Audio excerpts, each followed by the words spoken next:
Bonjour à tous qui nous rejoignez maintenant pour l'introduction au quatrième trimestre de l'école du sabbat, donc ce thème sur l'éducation.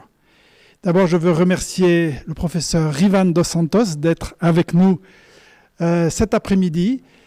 Donc, le professeur Dos Santos est professeur d'histoire et d'archéologie à la faculté adventiste de théologie, ici dans ce bâtiment à Collonges. Il est enseignant depuis une quinzaine d'années. Il est père de 3 enfants. Donc, il a une bonne expérience aussi au niveau de l'éducation. Merci Rivan d'être avec nous. Un grand merci à nos 3 techniciens qui sont là, qui ont passé des heures pour pouvoir délocaliser notre studio ici à Lola. Un grand merci à tous les 3 pour ce que vous avez préparé. Et puis, nous avons dans la salle un certain nombre de personnes qui sont là pour assister. Et je vous dis à vous 4 qui êtes là, mais aussi à tous les internautes, il vous sera possible de poser des questions soit ici en direct, ou aussi des questions sur le chat de YouTube. Je souhaite la bienvenue à la fois à ceux qui sont avec nous sur le YouTube de Collonges, de l'église du campus, mais aussi à travers Espoir Média. Et je veux aussi dire les salutations de Dominique Fricard, qui est le responsable de l'école du sabbat au niveau de la Suisse romande. Il ne pouvait pas être avec nous aujourd'hui, mais il a beaucoup contribué pour la préparation. Voilà, sans plus, je laisse la parole à Rivan, juste pour dire que si vous n'avez pas encore pu obtenir le questionnaire, vous devez le faire par 2 moyens. En Suisse, vous vous adressez, comme vous le faites d'habitude, à la librairie Vie et Santé qui est à Renan. En France, vous devez le faire à travers le site internet essentiellement, en passant par le site internet des éditions Vie et Santé, et vous pouvez aussi obtenir des brochures ou vous pouvez envoyer pour vous inscrire. Donc faites-le, c'est encore temps de le faire. Merci Rivan d'être avec nous. Bonjour à toutes et à tous. Merci Bernard pour l'invitation. Merci aussi, une fois de plus, aux techniciens pour ce déplacement et pour tout le travail accompli. Pour ces derniers trimestres de l'année 2020, nous allons étudier, dans le cadre de la leçon de l'école du sabbat, les thèmes de l'éducation. C'est un thème que, pour l'Église adventiste, est l'un des piliers de notre message. Bien sûr que l'Église adventiste appartient à tout le monde chrétien. Nous annonçons les saluts en Jésus-Christ, tous, mais nous avons des thèmes spécifiques comme les prophéties, la santé, les sabbats et l'éducation. L'Église adventiste a développé un réseau d'écoles à niveau mondial, justement pour propager cette pensée que l'éducation doit être quelque chose d'intégral. Ça veut dire relation avec Dieu, esprit, intellectuelle, la connaissance et les relations avec les autres personnes, et aussi la question du corps. Comment maintenir les corps en bonne forme, en bonne santé, pour nourrir justement l'intellect et aussi la vie spirituelle. Les thèmes de l'éducation, c'est un thème qui a été développé surtout au niveau de l'Occident par la Grèce ancienne. Même si la civilisation égyptienne est très ancienne et la civilisation mésopotamienne avec les Babyloniens, les Mésopotamiens sont aussi très anciens, 3000 avant Jésus-Christ, ils avaient déjà une civilisation très avancée. C'est la Grèce ancienne qui a développé cette pensée que les corps, l'intellect et l'esprit, la relation avec la divinité, doivent former un tout. Et même si la civilisation européenne a reçu beaucoup de toutes les civilisations anciennes, nous savons que la civilisation gréco-romaine nous a légué beaucoup d'éléments que nous pratiquons encore aujourd'hui. Alors, s'il y a une civilisation pourtant qui a beaucoup développé cette question de l'éducation intégrale sur ces 3 thèmes, spirituels, intellectuels et physiques, c'était la civilisation grecque. D'ailleurs, c'est pour ça qu'ils ont développé toute cette statuaire où les gens apparaissent nus, soit les dieux, soit les hommes et femmes, les êtres humains, justement pour montrer l'harmonie. Si vous avez une tête qui est intelligente, si vous avez une bonne relation avec la divinité, normalement, ça doit se refléter aussi dans un corps harmonieux. Et nous connaissons les Jeux olympiques qui lancent ses racines au 8e siècle avant Jésus-Christ, développés par la civilisation grecque. Des éléments que les Égyptiens ne connaissaient pas, de jeux, ni les Babyloniens. Ils avaient des entraînements pour la guerre, les militaires, mais de jeux pour faire des exercices physiques, c'est la Grèce ancienne. Et ça, c'était un élément spirituel. C'était pour l'honneur de la divinité, pour dire merci au corps magnifique que vous nous avez donné. Et voici ce que nous avons fait de notre corps. C'est pour ça qu'il développait cette pensée de l'harmonie. La leçon de l'école du sabbat, pourtant, va nous présenter les éléments essentiels pour une bonne éducation. Et quand on parle d'éducation, au niveau de la Bible, ce n'est pas une question de politesse, simplement une question de bonne relation avec les autres. Ça peut être une façade. Et c'est simple de remarquer cela. Quand il y a un débat à la télé entre deux candidats pour la présidence d'un grand pays, normalement, c'est des gens qui sont arrivés à un niveau intellectuel, un niveau de formation dans la société, de très haut niveau pour disputer une présidence d'un pays. Et qu'est-ce que nous remarquons? Est-ce qu'il y a véritablement le respect de l'autre? Moi, ce que je remarque, c'est que lorsqu'il y a des candidats qui vont débattre, ils ne voient jamais rien de positif dans ce que l'autre a fait. Si quelqu'un a présidé un pays pendant 5 ans ou 4 ans, l'autre qui va venir ne va rien voir de positif. Rien. Il va toujours voir les négatifs. On peut dire, oui, mais c'est le but du jeu. Mais ce n'est pas la mentalité que nous avons dans la Bible. La Bible montre les deux côtés, les côtés positifs et les côtés négatifs.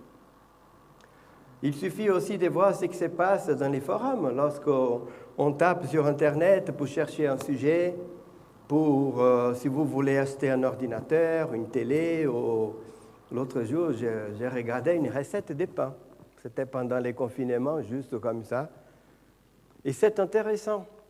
C'est que les gens disaient comment ils s'attaquaient, comment ils s'insultaient, parce que quelqu'un avait dit qu'on peut faire un pain sans levain, on n'a pas besoin de 2-3 jours. L'autre dit, mais c'est n'importe quoi, et c'est pas bon pour la santé, vous ne devriez même pas être là pour parler de ça. Et ça s'est abaissé à un niveau qu'on ne peut pas imaginer, une recette de pain. Et après, j'ai demandé, nous sommes en 2020, nous sommes en Occident, dans un pays civilisé, et les gens arrivent à... Et des fois, c'est des chrétiens. Des fois, on va voir des forums ou des gens même qui discutent d'un sujet des religions.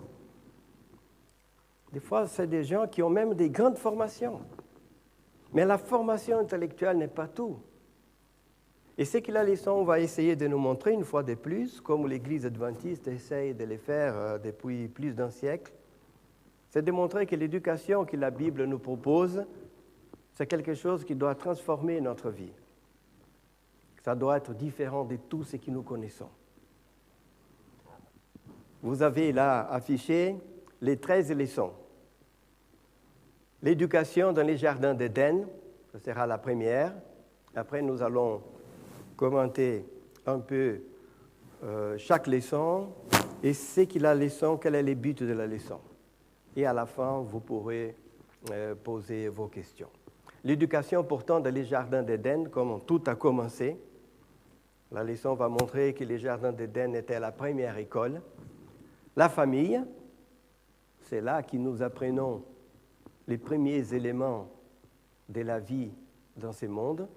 La loi de Dieu en tant qu'enseignant, un élément très connu et très cher pour l'Église adventiste, la loi.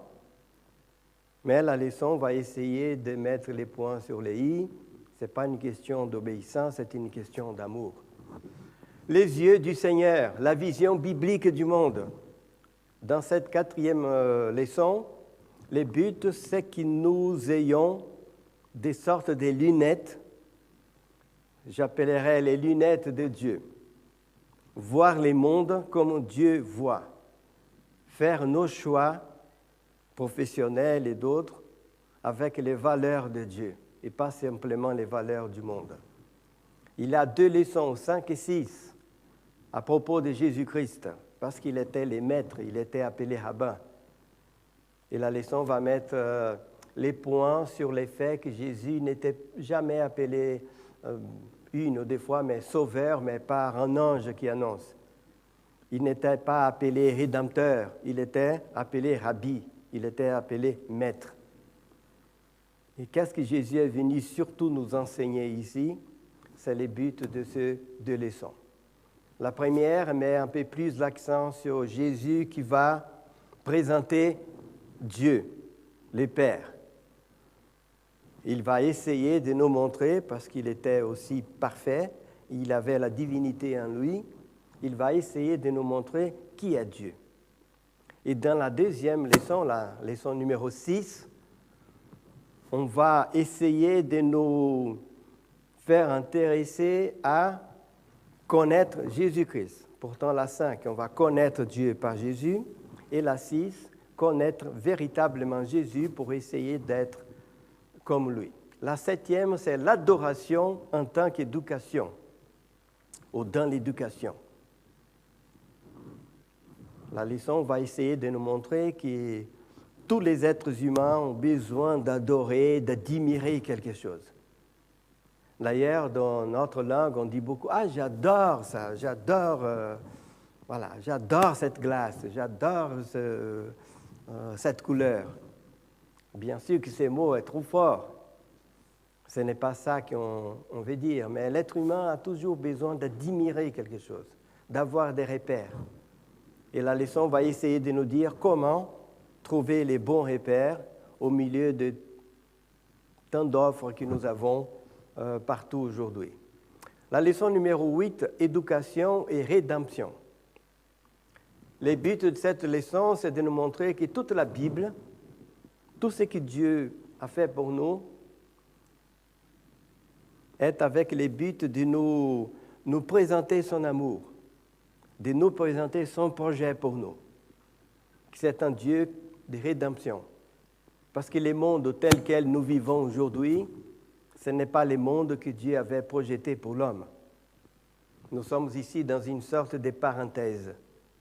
Dieu a créé un monde parfait, les péchés sont entrés.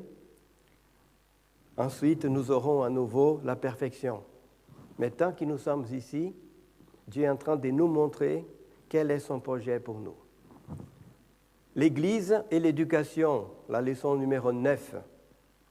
Dans cette leçon, on va essayer de nous montrer que c'est à travers l'Église que nous avons connu et que nous pouvons connaître les principaux éléments de l'éducation. Et vous pouvez penser et dire non, c'est par la famille, parce que la famille vient avant l'Église. Oui, mais cette Église que la leçon veut nous présenter, ce n'est pas simplement l'Église adventiste, l'Église catholique, ou méthodiste, ou baptiste. C'est l'Église tout court. Vous êtes né dans une famille et vous allez connaître les valeurs de Dieu. L'amour au prochain, valoriser chaque personne, essayer de voir les côtés positifs des gens. Voilà, tous ces éléments que nous allons voir, même si vous apprenez cela par vos parents, c'est l'Église qui a enseigné à vos parents ces éléments essentiels qui sont bibliques. Et comme ça, depuis 2000 ans, et même avant, à l'époque de l'Ancien Testament. Alors l'Église, dans un sens qu'elle nous a transmis les valeurs de la parole de Dieu. La leçon numéro 10, l'éducation artistique et scientifique. Quel est le but de cette leçon? C'est de nous montrer la valeur et l'importance de l'éducation aussi dans les écoles adventistes. Nous avons ici en Europe un réseau très humble des nombres d'écoles adventistes. Aux États-Unis, surtout en Amérique du Sud, et même en Afrique, on a beaucoup plus d'écoles, il y a beaucoup plus de possibilités aux adventistes, aux enfants, et d'aller jusqu'à l'université dans des écoles adventistes. Ça peut les préparer, même si ce n'est pas un cocon pour rester là toujours entre nous, mais ce n'est pas facile aujourd'hui pour des enfants, des adolescents, d'être dans une école où des fois ils sont les seuls adventistes et encore les seuls chrétiens. Ça fait peu de temps à Paris, et j'ai parlé à un groupe de jeunes, et après ils m'ont dit, vous savez, dans ma classe, il y a, c'est pas une vingtaine, je suis la seule chrétienne de la classe. Moi, je n'ai jamais connu ça de ma vie. J'avais des amis qui n'étaient pas adventistes, mais c'était chrétiens. Et moi, j'ai eu la chance d'étudier toute ma vie jusqu'au bac dans des écoles adventistes. On peut dire, oui, mais ça, la vie, ce n'est pas ça, et après, l'enfant n'est même pas préparé pour le monde. Mais si, au contraire, on est fortifié, et après, quand on sort, on sait qu'on fait partie d'un corps. Après, il y aura la question la question des sciences, la question de l'évolution, la question de l'amour, d'aller déjà avec la copine sans être marié, de fumer, de boire. Il y aura tous ces bombardements. Mais là, vous serez déjà préparé. Vous aurez déjà une capacité intellectuelle et de maturité pour dire non. Pas parce que mon pasteur a dit ça, comme quand j'étais adolescent, il disait « Mais pourquoi tu ne fais pas ça? C'est ton pasteur, c'est tes parents, mais ils ne sont pas là. » Mais je savais pourquoi je n'allais pas le faire par moi-même, parce que ce n'était pas bon pour la santé, pour la morale. Là, on est déjà fort. Mais quand on est petit, quand on a 8, 9, 10 ans, et vous n'avez aucun ami qui a la même foi, ça, c'est difficile. Et ça, c'est un problème pour nous ici en Europe, il ne faut pas cacher. On a déjà fait des recherches dans ce sens-là, et le nombre d'adventistes par pays, c'est en proportion au nombre d'écoles adventistes de chaque pays. Vous imaginez ici, en France, nous avons une école, je crois qu'il y a une petite école à Paris aussi, mais une école pratiquement pour 67 millions d'habitants. Nous pouvons voir aussi le nombre d'adventistes. C'est très difficile pour nos jeunes. Tant qu'ils sont petits, 9, 10, 11, 12 ans, ils restent avec nous. Mais après, tous les amis sont de l'extérieur. Ce n'est pas qu'il ne faut pas avoir des amis de l'extérieur, bien sûr qu'il faut le faire. Pas de problème. Mais c'est qu'ils n'ont pas été assez forts pour encaisser toutes ces difficultés. Et après, on va voir d'autres éléments à propos de cela. La leçon numéro 11, les chrétiens les travaillent. La leçon va essayer de nous montrer que les travail, comme les sabbats et comme les mariages, étaient les 3 institutions présentées par Dieu dès la création. Mais le travail d'Adam n'était pas un travail qu'il n'aimait pas. C'est après, quand il a péché, que Dieu a dit, maintenant tu vas, par la sueur de ton front, tu vas manger. Ce ne sera plus agréable comme avant, même si on peut toujours faire un travail agréable. Mais le travail auquel Dieu a imaginé, c'était d'une autre façon. Mais la leçon nous montre à nouveau par la Bible, c'est vrai que le travail est quelque chose qui nous donne la dignité. Il suffit de voir ce qui se passe avec les gens lorsqu'ils sont au chômage. On peut même, sauf si c'est certaines personnes qui aimeraient gagner 5 000 € pour ne rien faire, mais une personne qui est responsable, si on lui dit « on va te donner 4 000 € et tu ne vas jamais travailler », la personne veut travailler. C'est une question de dignité, c'est une question de faire quelque chose de sa vie. Et la leçon, on va le voir, elle nous propose au lieu d'appeler travail, appeler service. Ça, Parce que le travail, c'est quelque chose que je peux accomplir pour moi. Mais les services, c'est toujours pour un autre. Alors, quel qu'il soit votre métier, si on met dans notre esprit que mon travail, c'est un service, ça peut être plus digne pour nous et plus joyeux. Et nous allons voir aussi la question de ne pas exagérer, la question du repos, de la responsabilité. Ensuite, on parle du sabbat, leçon numéro 12. Expérimenter et vivre les caractères de Dieu. Vous voyez que la leçon 12 vient juste après le travail. Comme Dieu a dit, vous allez travailler 6 jours et après vous allez vous reposer. Et la leçon nous encourage, on va voir, à réfléchir plus encore à ce que c'est le sabbat. Nous, en tant qu'adventistes, pour nous, nous pourrons dire, c'est déjà très connu. Mais la leçon nous dit qu'il y a beaucoup de mystères encore pour la connaissance de cette question du sabbat. Qu'est-ce que c'est le sabbat et comment nous pouvons l'admirer? Et la dernière leçon, les ciels. On a commencé avec la première, Jardin d'Éden, premier foyer, première école. Et on va finir avec les ciels, l'éducation et apprentissage éternel. Parce que pendant toute l'éternité, nous allons continuer à nous éduquer, nous allons continuer à apprendre. Et le terme éducation ici, ce n'est pas simplement une question de connaissances. J'aime beaucoup la pensée d'Ellen White qui dit que pendant toute l'éternité, il y aura 2 choses qui ne vont jamais cesser de grandir. C'est la connaissance de Dieu et l'amour. Et si nous réfléchissons bien, c'est incroyable. C'est vrai qu'étudier l'histoire, la biographie des hommes et des femmes, c'est intéressant déjà. Un film sur une personne, c'est intéressant. Imaginez-vous étudier la biographie de Dieu. On ne peut même pas imaginer qu'est-ce que cela veut dire, et de son Fils Jésus-Christ. Et ensuite de comprendre son amour. Et on va aimer toujours plus. C'est le but. Lorsque nous avons nos enfants, nos épouses, ou nos maris, ou même nos parents, j'espère qu'aujourd'hui, j'aime beaucoup plus les personnes de ma famille que je ne les aimais il y a 30 ans. Normalement, il faut que je les aime plus encore. Et c'est là l'objectif de Dieu pour nous, pour l'éternité. Je pense qu'à la fin, Bernard va vous apporter quelques bibliographies que Dominique Fricard a préparées de la Fédération suisse romande du Tessin, avec très bons livres pour vous. J'aimerais juste vous présenter ici la bibliographie que l'Église présente un peu dans cette leçon qui est mondiale. Elle utilise beaucoup les livres d'Ellen White sur l'éducation.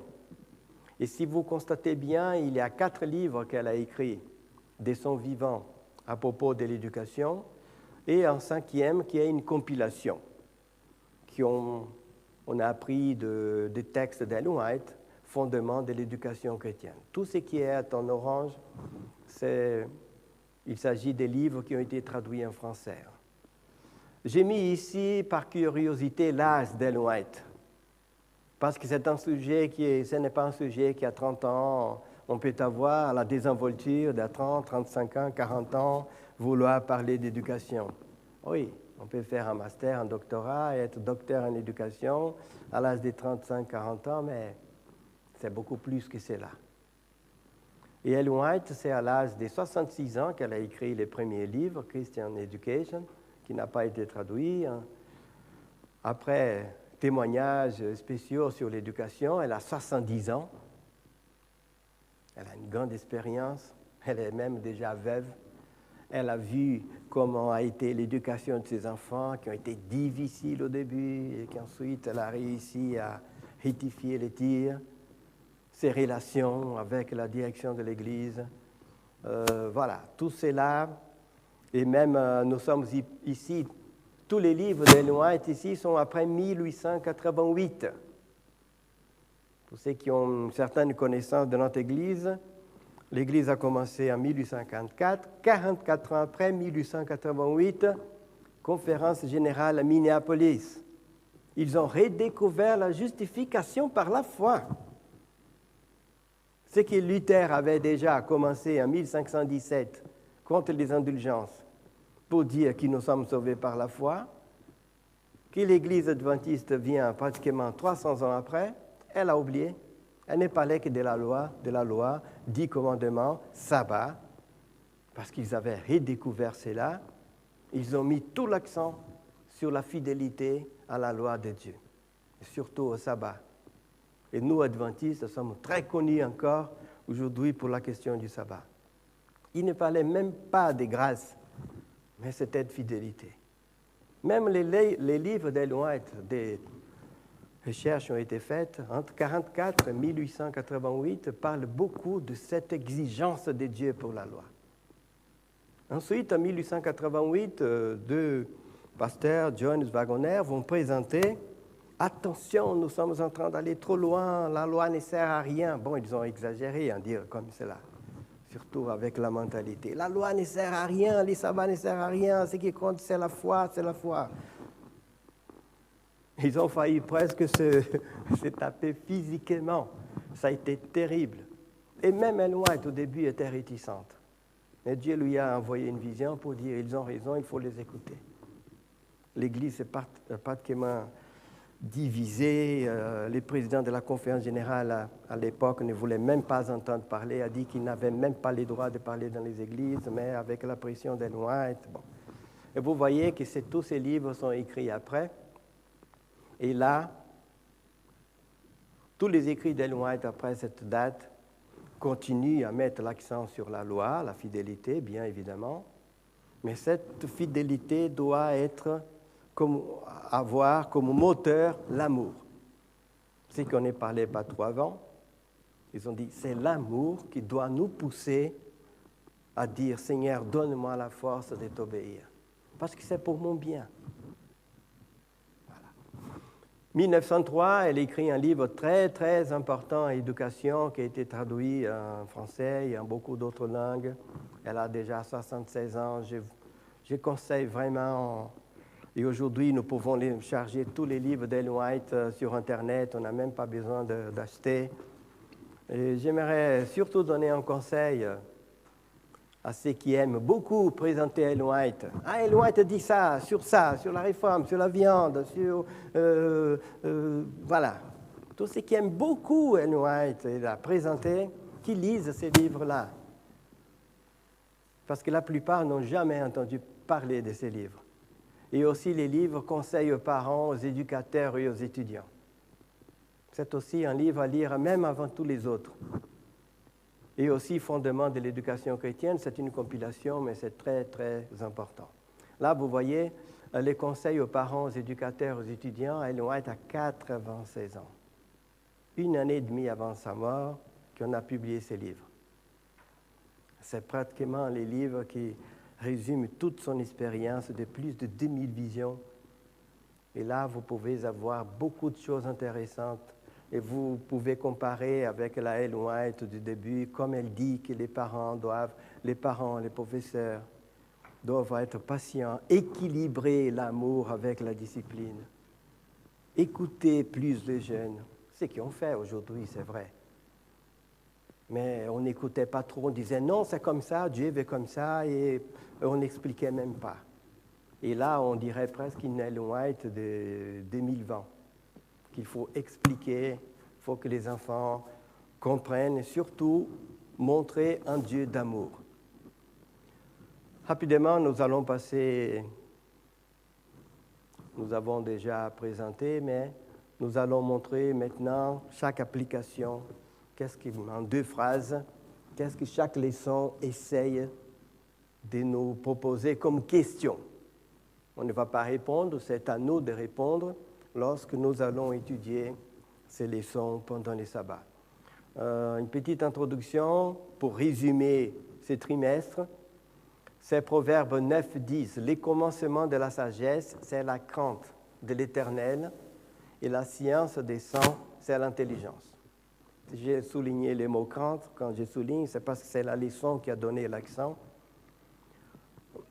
Cette crainte, ce n'est pas la peur, parce qu'en bas, nous voyons Dieu est amour. Au fond, ce que la leçon veut nous montrer, c'est que si c'est Dieu qui nous a créés, si c'est Dieu qui a envoyé son Fils pour mourir à notre place, si c'est Dieu qui a créé la terre, les planètes, qui a créé la nourriture pour nous, notre corps, qui nous a dit que nous devons nous reposer, que nous devons bien boire, que nous devons faire de l'exercice physique. Le travail, c'est important. Si c'est Dieu qui a inventé la famille, le mariage, les défis du mariage, les défis de l'éducation, nous devons chercher auprès de Dieu les réponses devant les défis qui sont là pour nous. C'est ça le but de cette leçon. Cette crainte, ça veut dire, c'est respect. Au lieu de dire, non, je suis suffisamment intelligent pour savoir comment je peux éduquer mon fils. Je n'ai pas besoin de Dieu, de la Bible, de l'Église. Je suis suffisamment intelligent pour savoir comment ça se passe un mariage, comment choisir ma profession. Oui, nous sommes intelligents, c'est vrai. Mais, un exemple simple, si vous achetez une voiture toute neuve, une bonne Mercedes, et que vous voulez la conserver au maximum possible, vous allez suivre son manuel. Vous pouvez mettre un filtre d'huile d'une Toyota, d'une Volkswagen. Vous pouvez mettre un roulement de billes, je ne sais pas quoi, je ne suis pas mécanicien, mais vous pouvez mettre une pièce, un échappement qui n'est pas préparé pour cette voiture. Mais elle ne va pas durer autant, elle ne va pas produire, elle ne va pas développer toute sa capacité. Il y a même l'huile, peu de gens respectent, sauf ceux qui achètent des voitures chères et tout, mais peu vont respecter l'huile exactement. La marque de l'huile, pas la marque, c'est pas les nombres là, de la température, on met n'importe quelle huile. Mais quelqu'un qui achète une voiture chère, qui veut la conserver au maximum possible, bon, aujourd'hui, les gens changent chaque 3 ans, ou 2 ou 3 ans leasing, mais si vous voulez la conserver dans de bonnes conditions, vous allez respecter le manuel. Et c'est ça ce que la leçon nous propose. Le manuel est là, c'est Dieu, c'est la nature qui nous montre aussi Dieu. Essayons de respecter par amour. Un texte d'Ellen White, vous voyez les livres d'éducation, regardons comment elle commence. L'amour, base de la création et de la rédemption, est la base de la véritable éducation. Ceci est clairement indiqué dans la loi que Dieu a donnée comme guide de la vie. Vous voyez, elle parle des lois, mais en même temps, amour. Si elle avait écrit ça en 1850, elle n'aurait pas écrit comme cela. L'amour n'allait pas apparaître comme ça tout de suite. Continuons. Tout ce que j'ai mis ici, c'est des textes qui sont dans la leçon. Le premier et grand commandement est « Tu aimeras le Seigneur ton Dieu de tout ton cœur et de toute ton âme, de toute ta force, de tout ton esprit. Pour aimer l'infini, l'omniscient, avec toute la force et l'esprit et le cœur, signifie le développement le plus élevé de chaque capacité. Il signifie que dans tout l'être, le corps, l'esprit, aussi comme l'âme, l'image de Dieu doit être restaurée. C'est pour ça qu'on avait parlé au début, les Grecs qui n'étaient pas des adventistes du 7e jour, mais ils étaient très intelligents observateurs. Ils ont dit oui, le corps, l'intellect et la relation avec la divinité, les 3 éléments qui sont essentiels. Et c'est pour ça que dans les écoles adventistes, il y a toujours beaucoup de place à l'éducation physique et beaucoup de place aussi au moment spirituel, semaine de prière, en plus de l'éducation, disons, du programme national que nous avons. C'est pour ça qu'il faut prier pour qu'il y ait plus, dans la vision de nos dirigeants, ces défis. Je parle de cela parce que je suis conscient de cette importance. Nous sommes ici en Europe, autour de la France, en Belgique, ou la Suisse, où l'éducation nationale est très bonne, gratuite.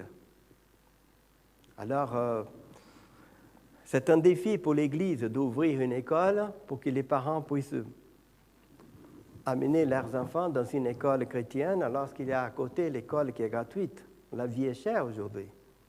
Oui, mais et les résultats après? Ça ne veut pas dire que tous les enfants vont rester dans l'Église, dans la foi.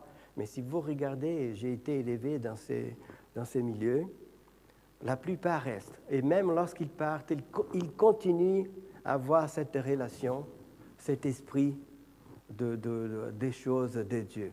Et là où ils sont, où ils continuent à penser à Dieu, à prier, voilà, c'est un défi que nous devrions continuer à prier et à soutenir l'Église. En quelques mots, le sujet principal de la leçon, c'est de dire comment l'Église, qu'est-ce que signifie avoir une éducation chrétienne? Comment nous, en tant qu'Église, d'une manière ou d'une autre, trouvons-nous un moyen pour que tous nos membres reçoivent une telle éducation? Et ici, je mettrai, parce que cette leçon a été préparée par la conférence générale, c'est vrai, vous avez vu au début surtout des directeurs et administrateurs d'écoles adventistes en Amérique du Nord. Et là, ils ont une autre réalité, comme je vous ai dit, comme au Brésil, plus de 200 écoles adventistes. C'est un monde des écoles adventistes avec 5 000 à 7 000 personnes. On a tout ce qu'il faut. Ici, nous n'avons pas. Mais la question, ce n'est pas simplement les écoles. Il y a les écoles et aussi l'Église. Et dans quelle mesure l'Église peut aussi aider l'éducation des parents en ce qui concerne les valeurs du monde. On va voir tout à l'heure la question, par exemple, de l'art, de la science. Les parents peuvent dire des choses, mais des fois, les enfants, les adolescents, les jeunes entre eux, s'ils parlent entre eux, ils peuvent eux aussi trouver des solutions qu'ils sont plus aptes à accepter. Un parent peut dire, attention avec ces jeux vidéo-là, je ne voulais pas que tu aies des jeux vidéo qui tuent là, même si c'est des bonhommes là, des jeux qui va tuer l'autre, je ne voulais pas. Peut-être que l'adolescent ne va pas trop comprendre cela, mais papa, quel est le problème? Mais peut-être que s'ils vont discuter ça au niveau de l'Église, dans un programme de la jeunesse, entre eux, avec quelqu'un qui dirige la conversation, la pensée, peut-être qu'ils vont trouver une réponse. Pourquoi? Même s'ils pensent que c'est juste un jeu, je ne vais jamais tuer une personne. Qu'est-ce que cela peut faire? Est-ce que c'est bien, ce n'est pas bien? Quand je suis né dans l'église adventiste, dans les cadres du Brésil et aux années 60-70, sur la conquête de la Lune, ou je ne sais pas, un film historique, même les 10 commandements. Non, cinéma, on ne va pas. Il fallait expliquer. Il y avait une certaine logique. Parce qu'à l'époque, surtout au niveau, je n'ai pas connu la France de cette époque, la plupart des cinémas au Brésil, c'était des films érotiques, surtout aux années 70. Il y a toujours plusieurs salles. Comme vous allez dans un cinéma, il y a plusieurs salles. Vous allez voir les 10 commandements. Oui, mais à côté, il y a la publicité d'un film érotique pour l'autre salle. Et vous êtes adolescent, et vous êtes là, il y a la tentation. Et c'est comme ça qu'on voyait la chose. Si on nous expliquait, voilà, ce n'est pas une question d'un péché, mais c'est quelque chose à faire attention. Alors là, on aurait pu comprendre mieux. C'est pour ça que c'est au niveau de l'Église. À certains moments, c'était interdit de jouer au foot. Imaginez-vous, aux années 70, l'époque des Pelé et 3 Coupes du Monde, interdit de jouer au foot. Dans nos écoles, il n'y avait pas de terrain de foot. Basket, oui, volleyball, mais pas foot. Aujourd'hui, dans toutes nos écoles adventistes, il y a des terrains magnifiques de foot. On a vu qu'il n'y avait aucun problème. Il fallait expliquer.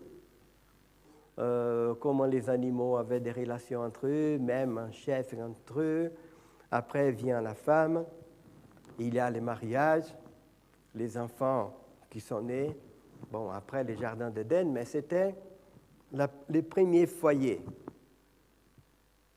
Dieu, les anges, étaient les maîtres, les enseignants, et la leçon nous rappelle deux éléments. Il avait l'enseignement et aussi la démonstration. La leçon va toujours mettre l'accent sur ces deux points. Apprendre pour donner.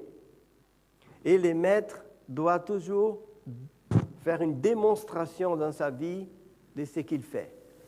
Alors Dieu a enseigné son amour et au chapitre 3, lorsque l'homme commet les péchés, Dieu va montrer son caractère d'amour. Il va dire, malheureusement, vous ne pouvez pas continuer dans ce jardin. Ce n'est pas par méchanceté que je vais vous expulser, c'est pour votre bien. Vous savez pourquoi? Parce qu'il y a un autre arbre à côté. C'est l'arbre de vie. Et c'est la Bible qui nous dit que si vous mangez de cet arbre-là, même avec les péchés, vous allez vivre éternellement. C'est écrit. C'est pour ça que Dieu dit, expulsons pour qu'ils ne puissent pas manger de l'arbre de vie et vivre éternellement. Vous voyez, ce n'est pas les péchés qui tuent. C'est de ne pas manger de l'arbre de vie. Et comme Dieu ne voulait pas que l'être humain, avec les péchés, la méchanceté, puisse vivre éternellement, il a dit, on va vous faire partir d'ici. Et vous allez travailler dur, la sueur, comme ça vous allez dormir aussi, transpirer. Ça sera aussi pour votre bien. Dieu est un Dieu d'amour. Tous ses actes sont amour. Et lorsqu'on dit, mais pourquoi il a multiplié la douleur de la femme? Qu'est-ce qu'il est en train de dire? Il faut faire attention à l'interprétation de la Bible. Ce n'est pas la leçon d'aujourd'hui. Est-ce que Dieu a dit, je vais multiplier parce que je le veux, pour châtiment? Ou il est en train de dire, à cause de cela, voici les conséquences. C'est pour ça que Dieu a dit, ton mari va dominer sur toi. Parce qu'au fond, toi, tu voulais être plus que lui, tu voulais être comme moi. Si toi, tu devenais comme moi, tu serais supérieur à ton mari. Au fond, c'est ça que tu voulais. Maintenant, il va te dominer parce que c'est lui qui va travailler. C'est lui qui va gagner les pains parce qu'il a des muscles pour travailler. Toi, tu vas t'occuper de tes enfants. Alors, tu vas dépendre de l'homme. Naturellement. Aujourd'hui, c'est différent. La femme travaille, elle a son indépendance. Mais à l'époque, jusqu'à il y a une cinquantaine d'années, la femme dépendait pour manger de l'homme, pour avoir sa nourriture, sa retraite. Alors il va te dominer, malheureusement. Je ne fais pas ça, mais ce sont les conséquences. Mais la Bible aussi nous encourage à dire, que nous allons voir dans la deuxième leçon, que tout de suite Dieu va encourager. Application. Les gens voient encore les dieux chrétiens comme restrictifs. Ne mangez pas de cet arbre-là, je vais vous expulser. Comment pouvons-nous montrer que Dieu est un Dieu d'amour? Voilà, c'est à vous de réfléchir pendant cette première leçon. La seule indication que je donne, c'est que Dieu a quand même demandé très peu. Il a donné tout. La planète est à toi. Tu n'as même pas besoin de travailler pour manger. Tu ne dois que vivre. La seule chose pour montrer que toi, tu es libre, ne mange pas de cet arbre-là. C'est juste ça. Pour donner même une force à l'homme. C'est facile de dire, ah, mes enfants ne regardent jamais rien qui est de mauvais sur la télé ou Internet. Ah bon? Ah, mais c'est bien. Oui, bien sûr. Parce que j'ai mis un programme que c'est impossible, il n'arrive pas. Un contrôle parental là, qui c'est impossible. Mais quel avantage? Et si un jour, quand ils vont quitter la maison, est-ce qu'ils sauront gérer leur propre liberté? Au fond, Dieu n'a mis aucun programme là, il a dit, voilà, il a éduqué, comme nous aussi aujourd'hui nous voulons. La deuxième leçon parle de la famille. La famille est la première école, bien évidemment. Mais la leçon met l'accent que ce n'est pas toujours parfait. Et c'est dans la famille même d'Adam et Ève que la disgrâce a commencé. Imaginez-vous un enfant qui tue un autre. On ne peut, même en 2020, des milliers d'années après cela, c'est une horreur pour nous. Alors que nous sommes habitués à voir ça au moins au journal, que quelqu'un a tué un autre. C'est une horreur pour nous. Si on arrivait à la maison et on voit un enfant, mon Dieu. Imaginez-vous Adam, qui était encore un homme pur avec Adam et Ève, qui n'était pas habitué à cela. Quelle horreur! Mais la leçon nous encourage pour montrer à nouveau, dans sa miséricorde, tout de suite Dieu dit aussi, avant cela, Dieu avait dit à la femme, ne t'inquiète pas, c'est vrai que tu as été trompée, voilà, l'homme va toujours mettre la faute sur toi, mais ton descendant va écraser la tête de ces serpents-là. Et c'est intéressant, ce que j'aime, c'est que Dieu n'a pas dit votre descendant. Il a dit ton descendant, femme. Parce qu'il savait que Jésus n'allait pas venir de l'homme. Et il a valorisé la femme pour dire ton descendant va écraser la tête de ces serpents-là. Dieu est toujours, il faut toujours essayer de regarder ces côtés merveilleux de Dieu, que c'est un Dieu qui doit maintenir l'ordre, mais c'est un Dieu qui apporte toujours le confort et l'amour. C'est l'ennemi qui décourage. La différence entre Dieu et l'ennemi, c'est que les deux montrent exactement, toi tu as fait ça, c'est vrai. Saoul, tu as commis un péché lorsque l'ennemi vient dans la peau, dans l'esprit de Samuel. Toi tu as commis un péché parce que tu n'as pas obéi l'Éternel, que tu as fait ça. Tout était vrai. Et demain, à 7 heures du soir, tu seras mort, toi et tes enfants. Et il part. Résultat, Saoul découragé tombe par terre. David a fait aussi une grosse bêtise, plusieurs. Il a tué un homme d'une façon ignoble, horrible. Il n'a même pas demandé pardon. L'enfant vient au monde. Il faut minimum 9 mois pour qu'un enfant vienne au monde, sauf si c'est prématuré. Mais la Bible dit que l'enfant, cet enfant qui est né, il était déjà là. Dieu envoie Nathan. Nathan dit, mais tu n'as pas honte, David, Dieu t'a fait tellement du bien et tout, tu fais une disgrâce pareille, mais qu'est-ce que tu as fait, David? Mais il a parlé de telle façon que David a dit, j'ai péché. Et qu'est-ce que Nathan a dit de la part de Dieu? Tout de suite, Dieu t'a pardonné. Voilà, c'est fini. Il y aura des conséquences naturelles là, mais c'est pardonné. Vous voyez la différence. Et dans la famille, nous voyons, c'est un confort. Tout le monde peut faire des gaffes dans l'éducation, bien sûr. Et plus on a d'enfants, 1, 2, 3, 4, ça peut venir. Mais Dieu nous encourage pour dire, Ellen White aussi a eu beaucoup de difficultés avec l'éducation de ses enfants. Il y en avait qui ne voulaient même pas entendre parler des choses spirituelles. Mais avec prière et amour, elle a réussi à les faire revenir à la pensée de Dieu. J'ai mis juste là, si vous avez après le temps de regarder, parce que j'ai trouvé, c'est dans la leçon, Ellen White. Les parents, les enseignants risquent de commander et trop dicter, alors qu'ils n'arrivent pas à venir suffisamment en relation sociale avec leurs enfants ou leurs étudiants.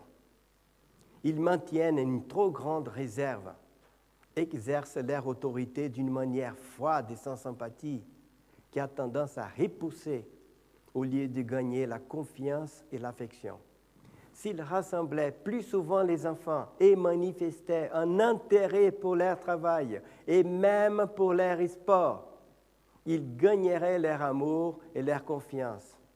La leçon de respect et d'obéissance serait beaucoup plus facile à apprendre, car l'amour est le meilleur enseignant. Le jeune cœur est prompt à répondre la touche de la sympathie. Vous n'avez pas connu, mais j'ai étudié dans des écoles adventistes. Et s'il y a quelque chose que je n'ai pas aimé, c'était les années 60, 70. Les professeurs étaient là. Nous étions, des fois, on ne disait même pas bonjour. Et lorsque je vois Ellen White qui écrit, c'est là, un siècle avant encore. Elle était très en avance par son temps. Aujourd'hui, on les fait. Mais à mon époque, ce n'était pas comme cela. Hein. Pour presque maintenir le respect, il n'y avait pas de proximité. Des fois, j'ai joué au basket avec les professeurs. Ils étaient copains, là. Un passait les ballons à l'autre. Des fois, ils ne disaient jamais « Ah, Rivan, bravo !» Jamais. C'est comme si toi, tu es un étudiant, un élève, là, toi, moi, je suis le professeur. Il faut maintenir cette distance. Et Ellen White nous dit ça, c'est pour ça que je trouve très beau cette question, c'est pour ça que je vous ai dit de son âge, de sa maturité. Voilà, l'application. Faire le possible pour rendre la vie des enfants la meilleure possible au sein de la famille, en équilibrant la discipline avec l'amour, la miséricorde, la patience et surtout le temps des relations, en montrant Dieu en tant qu'amour. Et aujourd'hui, la femme travaille aussi, l'homme travaille, bien sûr, mais la femme, quel est le temps que nous avons, des qualités pour être avec nos enfants, pour, avant de dormir, raconter une petite histoire, prier avec eux. Est-ce que nous avons cette qualité de temps? Il faut réfléchir. Je ne vais pas m'attarder beaucoup sur la question de la loi en tant qu'enseignant. Voilà. La seule chose que la leçon nous rappelle ici, c'est qu'il faut attention. J'ai vu comme l'Église adventiste mûrit, tant mieux. Elle parle beaucoup de l'amour, comment la loi fonctionne. Il y en a qui disent « Ah, mais Paul a dit que personne ne vous juge, nous sommes justifiés par la foi, la loi, ça ne sert... » Non.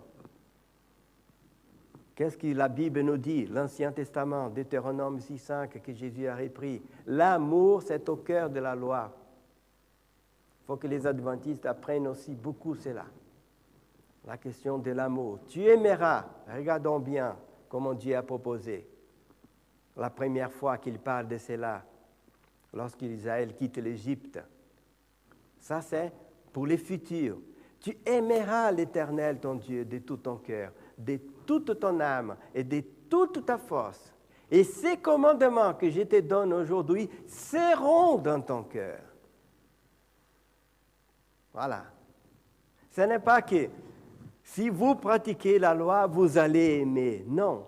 C'est parce que vous aimez Dieu que vous allez réussir à pratiquer ces commandements. Un exemple très simple. Quand on est petit, que nos parents nous disent « Attention, tu ne bois pas ça, tu ne fumes pas, ce n'est pas bien pour ta santé, ne fais pas ça. » Et quand nous sommes adolescents, que nous sommes loin des parents, notre ville, on peut faire tout ce qu'on veut, personne ne va voir. Pourquoi on ne les fait pas? D'abord parce qu'on a compris que ce n'est pas bien et parce qu'on aime la personne qui nous a demandé cela. Par amour. Mais si on n'aime pas, si j'ai un père ou une mère qui n'a pas le temps pour moi et qui n'est pas bien, qui n'est pas sympa, même si j'essaie, on dit « je vais faire juste pour les provoquer ». Voilà. C'est l'amour. Vous voyez que même l'Ancien Testament disait « toi tu vas aimer et ensuite tu vas réussir à pratiquer la loi ». Il faut que nous mettions cela dans notre esprit. La loi en tant qu'enseignant, application, méditer intelligemment avec prière pour bien comprendre l'essence des lois divines. Et la Bible nous dit en Psaume 119, « Je médite jour et nuit ». Et même les lois de l'Ancien Testament que nous ne pratiquons plus aujourd'hui, nous devrions méditer. Juste une loi. Lorsque la femme, à cette époque, une fois par mois, là, avait ses règles, disons, avec tout le respect, la Bible dit, voilà, que tout ce qu'elle touche soit impur et pas qu'elle ne touche rien. On sait que ce n'est pas un virus, ce n'est pas une bactérie. Qu'est-ce que Dieu veut dire avec ça? Que la femme n'aille pas au temple, qu'elle n'aille pas dans une assemblée, voilà, qu'elle reste chez elle et tout est impur. Ce n'est pas pour humilier la femme, au contraire. C'était pour l'honorer. La femme n'avait pas toutes les protections que nous avons aujourd'hui. Ce n'est pas pour la gêner. Il y en a aussi qui ont un peu de douleur, des choses comme ça. Comme ça, Dieu a dit, vous allez vous reposer, tu ne vas pas toucher, vas pas moudre les blés, tu ne vas pas faire les travaux, aller au fleuve chercher de l'eau, tu restes dans la maison et comme ça on fait les choses pour toi et toi tu te reposes à ces moments-là. Parce que Dieu voulait la santé pour nous. Et nous pensons des fois que c'est pour humilier. Mais c'est la façon comme Dieu a utilisé pour des gens qui étaient presque des abrutis, qui sortaient d'Égypte esclaves. Comment ils vont comprendre? Si j'ai dit, faites attention, occupez-vous bien de vos femmes, ils n'allaient pas le faire. Alors Dieu a dit, tout est impur, tout est impur. Comme ça, ces gens-là qui ont une mentalité infantile, ils vont comprendre.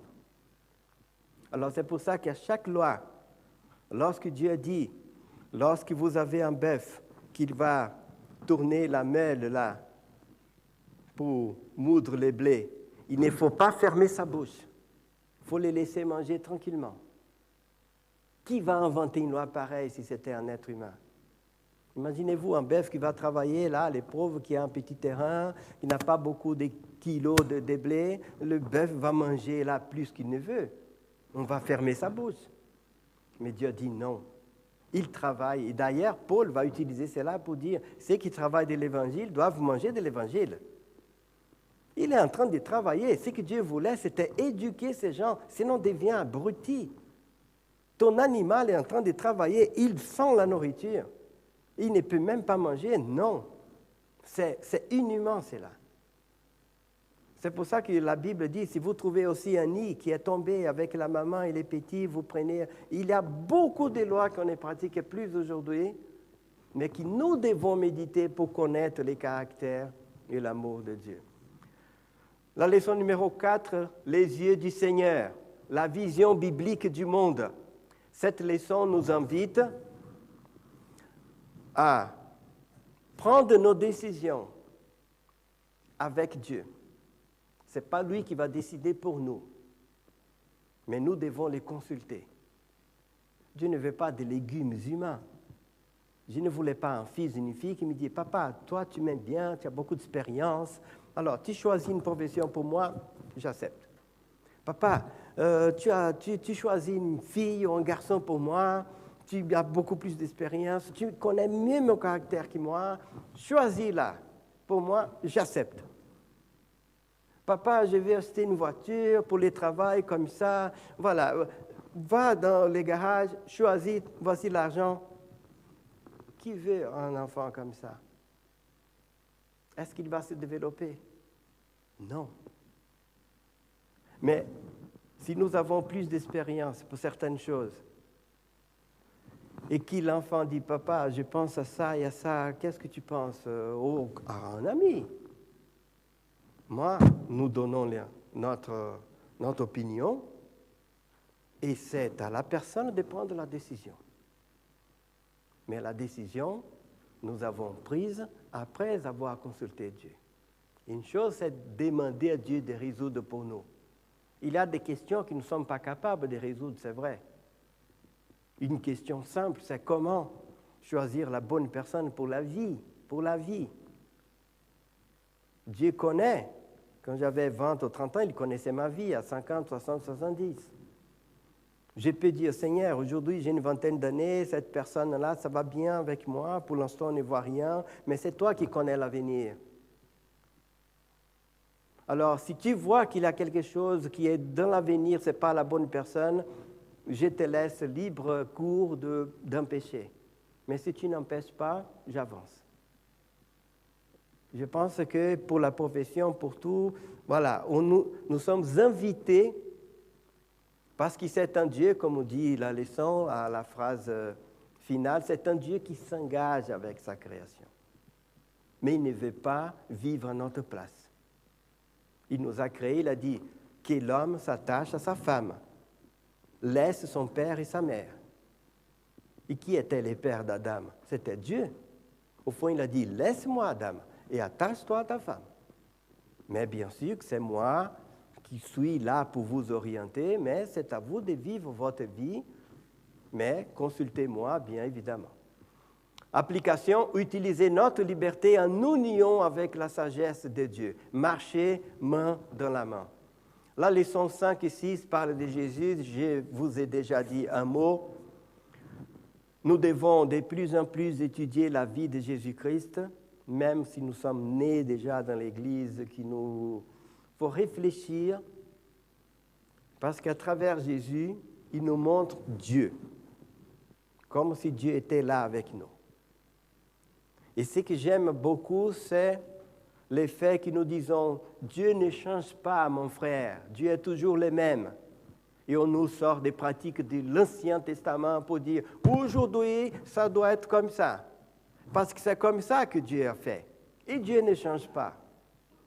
C'est intéressant que Dieu ne change pas, mais le même Dieu qui avait dit au chapitre 12 de la Genèse, « Abraham, je vais bénir tout ce qui te bénisse et je vais maudire tout ce qui te maudise. » Tiens.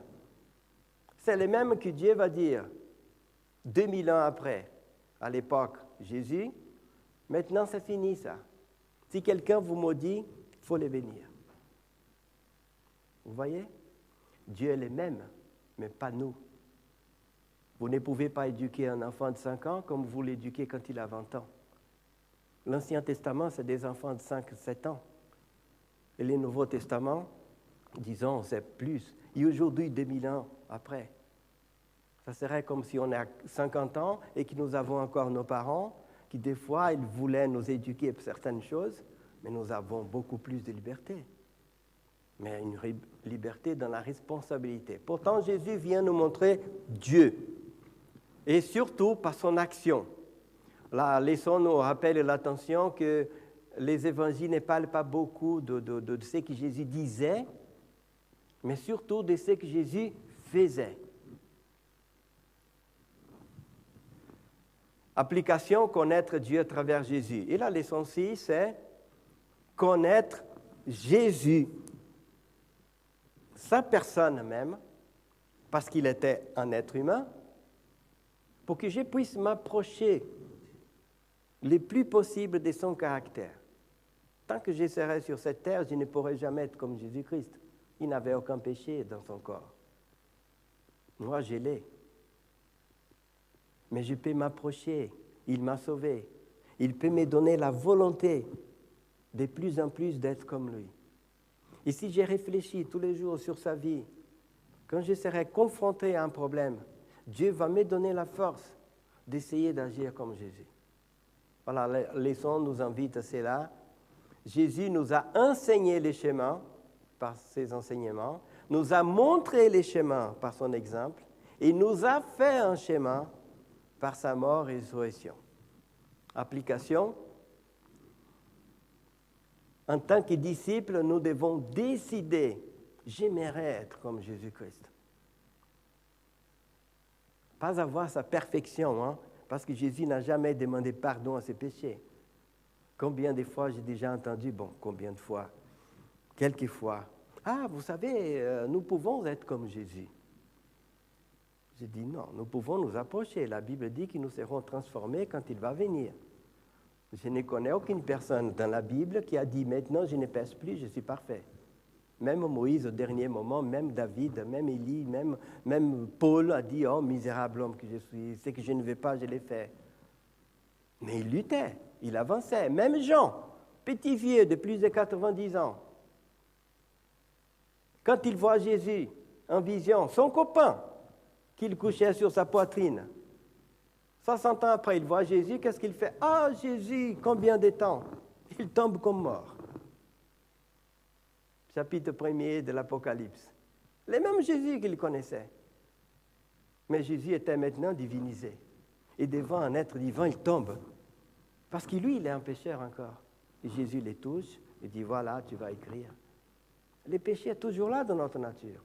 Mais quand Jésus va venir, qui va enlever notre nature, on va le regarder, on ne va plus tomber. Alors Jésus a été une personne différente, exceptionnelle, mais nous pouvons nous approcher de plus en plus de son caractère. Il est venu, il a remporté la victoire pour me donner cette force, cette envie.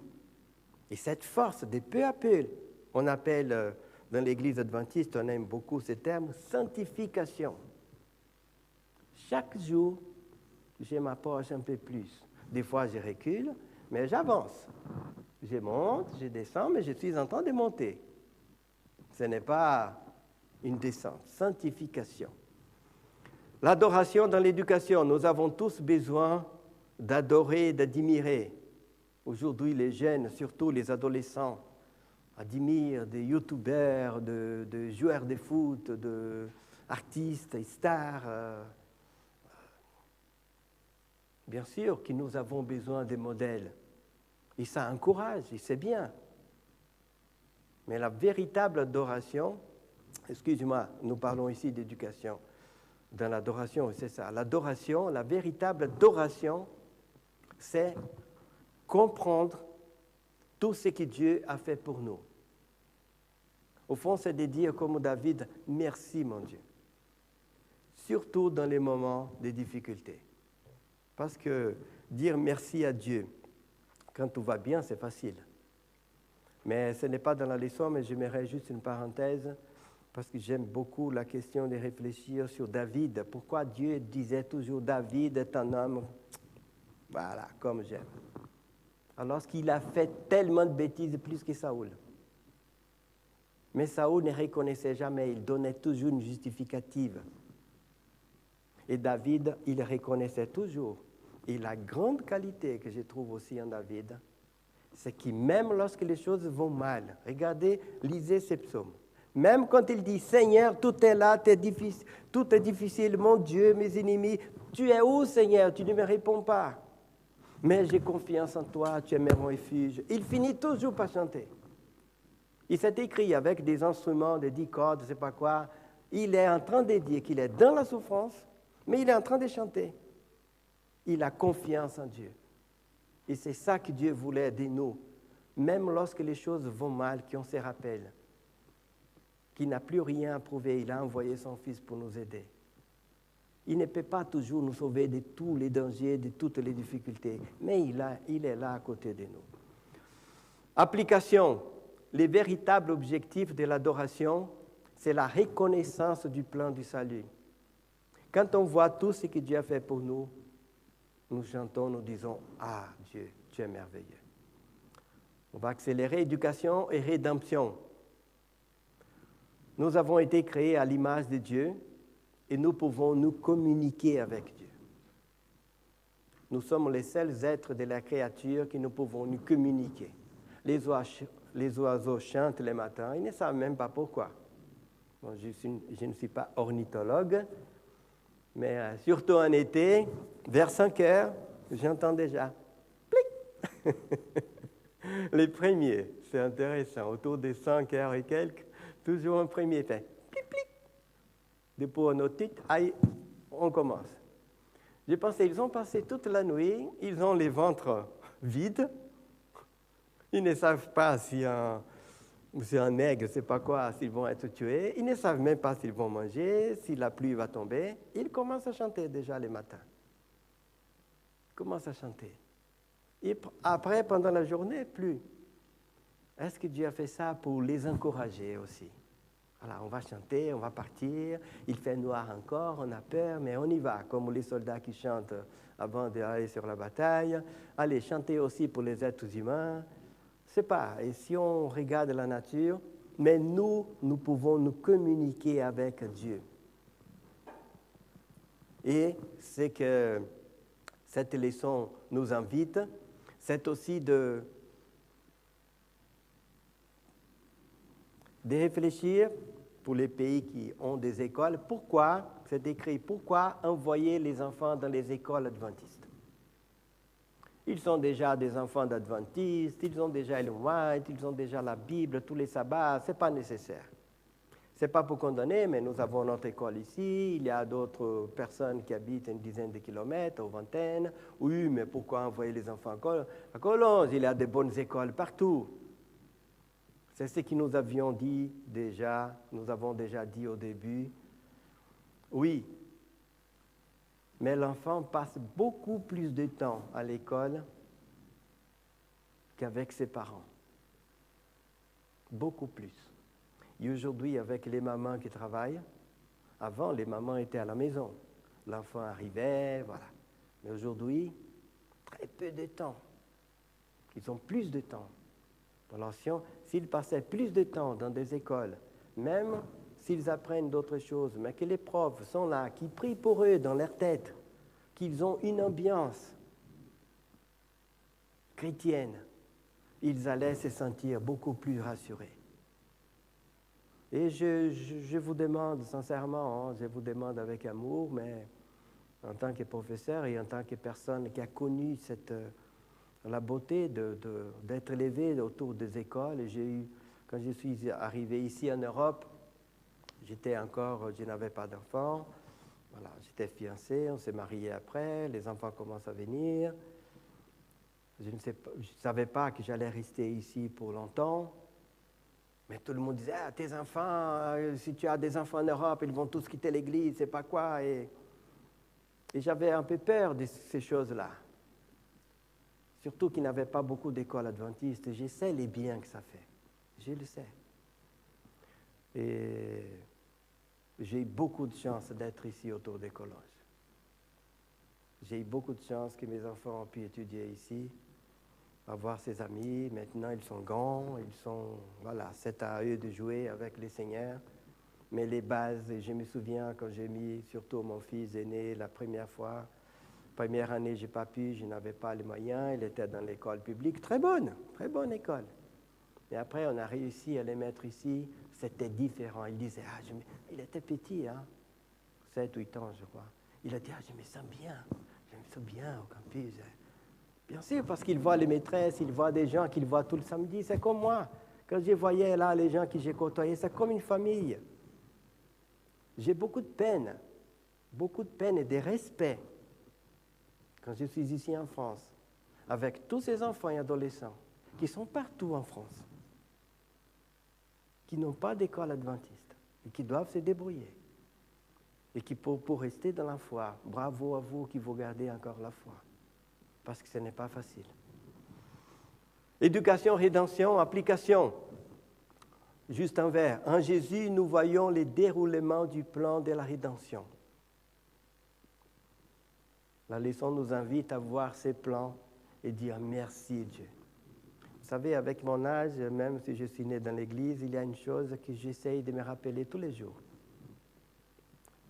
Pas tous les jours, mais quand il y a une difficulté, j'ai dit, Dieu n'a plus rien à prouver qu'il m'aime. C'est facile de dire, oui, Dieu nous aime. Oui, on dit oui, mais comment les sentir? Dieu n'a plus rien à prouver à toi, Rivan, qu'il t'aime. Il a envoyé son Fils unique pour te sauver.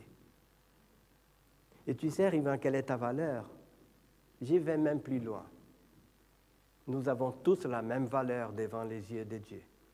Mais vous savez, c'est plus facile. Imaginons un drogué qui est sous un pont. Il a la même valeur que moi, bien évidemment, aux yeux de Dieu.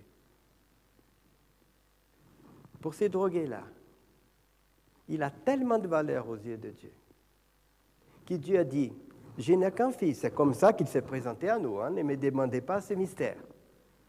Je n'ai qu'un fils, un être divin, merveilleux, créateur, beau comme tout. Imaginez-vous la lumière de Jésus-Christ. Si les anges sont déjà beaux et pleins de lumière, Jésus, fils de Dieu. Il est là, à côté de son Père, qui l'aime. Il a dit, tu sais mon fils, la seule façon de sauver peut-être ces drogués, c'est que tu ailles prendre sa place. Si Dieu n'aimait pas ces drogués autant que son fils, il n'allait jamais envoyer Jésus pour les sauver. Ça ne vaut pas la peine. Je n'allais jamais dire à mon fils, tu sais, il faut que tu enlèves un poumon pour notre petite chienne. Je n'en ai pas, mais s'il y en avait, parce qu'elle est malade, et si tu ne donnes pas un rein, on ne sait pas quoi, elle va mourir. Jamais, ça ne vaut pas. Mais si c'était pour son frère, ou moi, pour mon fils, on le fait, parce que ça vaut. Alors il faut toujours méditer sur l'amour de Dieu, sur ces projets qu'il nous a envoyés, pour chanter et pour dire merci au Seigneur. L'Église et l'éducation, justement, nous avons dit déjà au début, c'est par l'Église chrétienne depuis 2000 ans, qu'on connaît que Jésus-Christ existe. C'est elle qui nous a enseigné que Jésus est notre Sauveur. Ce n'est pas l'Église, dès l'époque des apôtres, que ce message a été transmis. Ce message d'aimer son prochain, Ce message de faire les choses sans avoir dans les buts de recevoir une récompense. Ça n'existe pas dans l'humanité. Ça, même ici en Occident, si on fait cela, c'est parce qu'on les fait, parce qu'on a appris. Même ceux qui sont athées aujourd'hui, les révolutionnaires, ils les font parce qu'ils ont appris. Vous ne connaissez pas beaucoup d'orphelinats pour tous les enfants d'autres religions que je ne vais pas citer. Vous ne connaissez pas. Ils font pour leur religion. C'est le christianisme qui est inventé pour tout le monde. Et sans demander qui c'est. Alors, l'Église et l'éducation, c'est l'Église. Et comme je vous avais dit au début, c'est ici, au sein de l'Église, qu'on devrait discuter de tous les problèmes, des tendances culturelles, des difficultés qu'il y a aujourd'hui pour les jeunes. Voilà, pas simplement au milieu de la famille, mais au milieu de l'Église. La leçon dit que l'Église est un hôpital. Vous avez déjà entendu parler de ça. Pour les blessés de la vie. Et nous sommes pour toute la vie dans cet hôpital. On s'améliore, mais pas complètement. Et la leçon nous dit aussi, mais nous sommes aussi, l'Église aussi une université. Parce que là, nous devons apprendre comment sortir de l'ignorance des ténèbres spirituelles. Et nous sommes aussi immatriculés à vie. Éducation artistique et scientifique. La nature nous parle de Dieu. L'art, quand elle est bien, quand elle reflète bien Dieu, nous parle de Dieu et la science. Ici, la leçon va parler, vous allez étudier sur la question de la foi, voilà, l'évolution ou non, mais parle aussi de l'art. Pour cette question des foi et des sciences, mais on parle moins de l'art. Et je mettrai aussi dans l'art tout ce qui est jeux vidéo, tout ce qui est des programmes qui montrent la vie des gens, là, des choses comme ça. Tout ça, c'est pas interdire, mais c'est à réfléchir. Quand j'étais adolescent, lire les bandes dessinées de Oncle Picsou, c'est pas quoi, péché, interdit. Mais pourquoi on ne peut pas lire les aventures de Mickey, là, qui va faire des enquêtes? On n'avait pas la télé. Mais non, on ne peut pas parce que c'est des animaux qui parlent. Et le premier animal qui a parlé, c'est le serpent. Alors, c'est diabolique et tout cela. Bon, voilà. C'est des explications qu'aujourd'hui ne tiennent plus parce que la mule de Balaam aussi a parlé de la part du Seigneur. Voilà, mais aujourd'hui, nos jeunes sont bombardés avec des choses qu'on n'avait pas. Des jeux vidéo incroyables. Et que personne ne peut dominer. Il peut jouer en réseau et tout. C'est là qu'entre l'éducation et l'amour.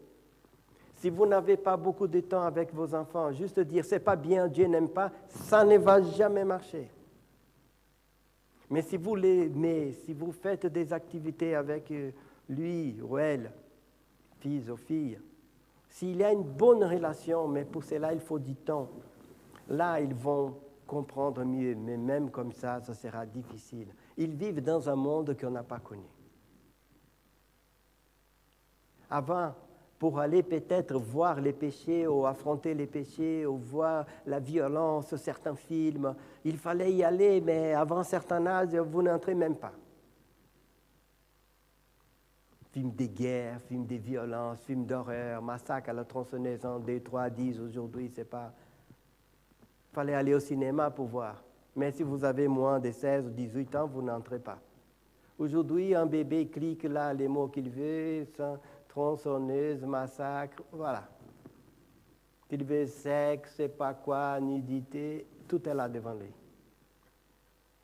Aujourd'hui, l'éducation, les contacts entre les parents et ses enfants, et l'Église qui aime les jeunes et qui les comprenne est beaucoup plus important encore qu'avant. L'Église doit aimer plus encore les jeunes, les adolescents, les comprendre et être avec eux qu'avant.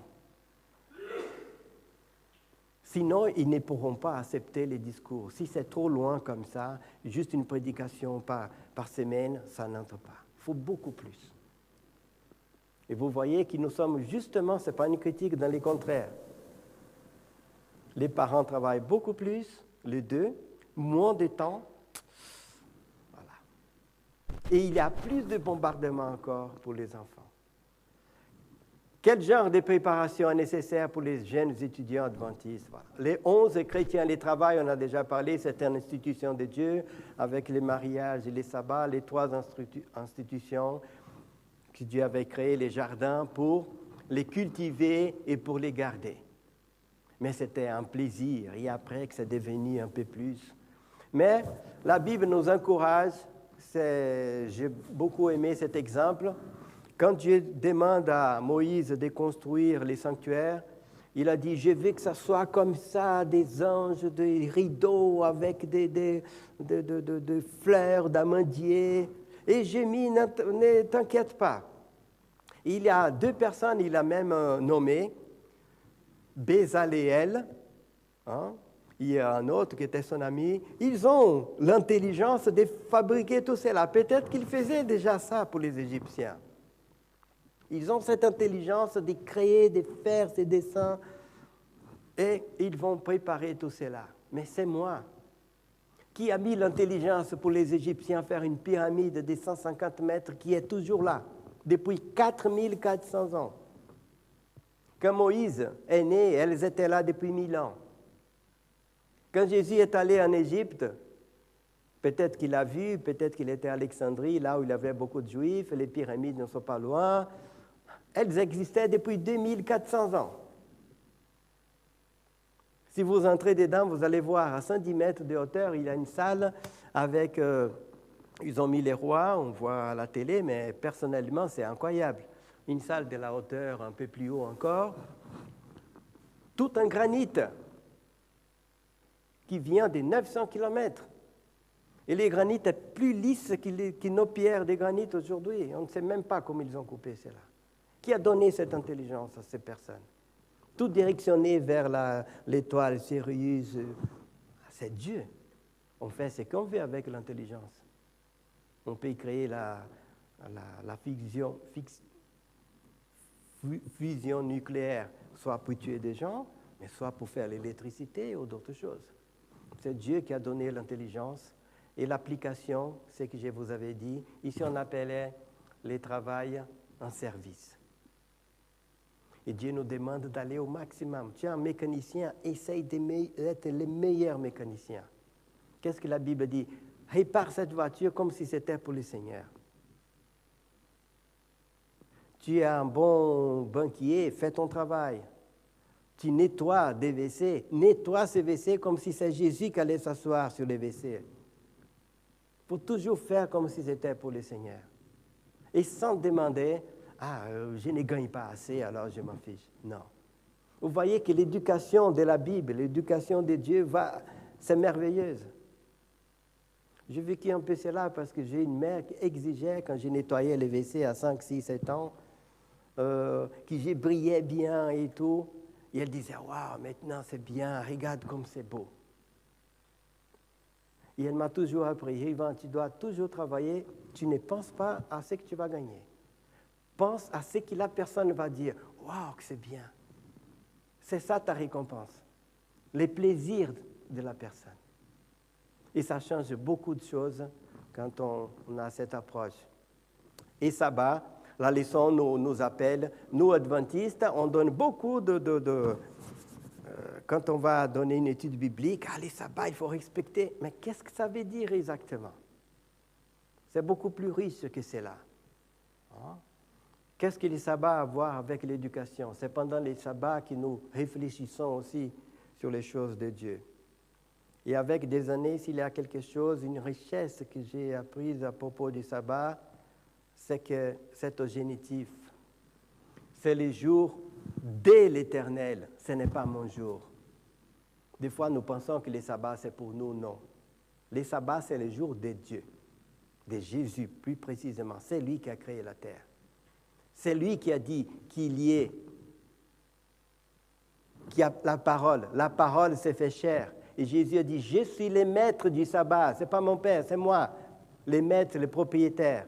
Car en 6 jours, le Seigneur a fait les ciels et la terre. Qui est ce Seigneur qui a fait les ciels et la terre? La Bible nous dit dans les livres des Jean. La parole, les verbes étaient avec Dieu. Et les verbes s'est fait chair et habité avec nous. C'est Jésus-Christ. C'est pour ça qu'il a dit, c'est moi le maître du sabbat. Il est à moi. Ce n'est pas Adam qui a travaillé 6 jours, c'est moi qui ai travaillé 6 jours. Bon, c'était quelques secondes par jour, qu'il ait la lumière. J'ai déjà travaillé, j'ai arrivé en demain. C'était un travail. C'est Jésus qui a travaillé 6 jours. C'est lui qui s'est reposé. C'est son jour. Il nous invite à entrer dans son jour. C'est pour ça que c'est les jours qui est béni. Moi, j'ai 6 jours pour moi. Mais les sabbats, c'est dès Jésus-Christ. C'est comme les jours du mariage, c'est les jours de la fiancée et du fiancé. Moi, je vais manger, ils ont tout acheté, c'est leur fête. C'est leur fête. Mais c'est moi qui suis invité. Waouh, c'était bien, je mange, je n'ai rien payé. Mais ce n'est pas à moi de dire comment ils doivent faire. Hein? C'est eux, et des fois, ils sont exigeants. Tout le monde doit venir comme ça, comme ça.